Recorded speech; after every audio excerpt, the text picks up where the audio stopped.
दुनिया तबाही के दहाने पर आ पहुंची। मुख्तलिफ मज़ाहिब और रिवायात में पाए जाने वाली दुनिया के खात्मे की निशानियां जाहिर होने लगी। क़यामत की मछली समंदर छोड़कर किनारे पर आ गई।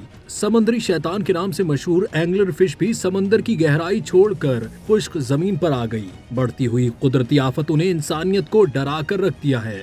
हाल ही में कुछ ऐसे वाक़यात रोनुमा हुए हैं जिन्होंने एक और बड़ी आफत की तरफ इशारा कर दिया है। मैक्सिको के साहिल पर क़यामत की मछली को किनारे पर जिंदा देखा गया है। ये नायाब मछली जब भी किनारे पर नजर आती है तो अपने साथ खतरे का पैगाम ले आती है। 2011 में जापान में इस मछली को किनारे पर देखा गया था, जिसके बाद खतरनाक जलजला रिकॉर्ड किया गया और सुनामी ने जापानियों की जानें निगल ली थी। इसके अलावा स्पेन में समुद्री शैतान के नाम से मशहूर एंगलर फिश को भी देखा गया है, जो हौलनाक शक्ल में थी। साथ साथ गैर मामूली तौर पर भारतीय रियासत केरला में भी हजारों मछलियां पानी छोड़कर किनारे पर आ गई हैं। खदशा जाहिर किया जा रहा है कि कोई बहुत बड़ा तूफान या जलजला आने को है, जिसके बाइस समंदर की मखलूक ने खुश्क जमीन का रुख करना शुरू कर दिया है।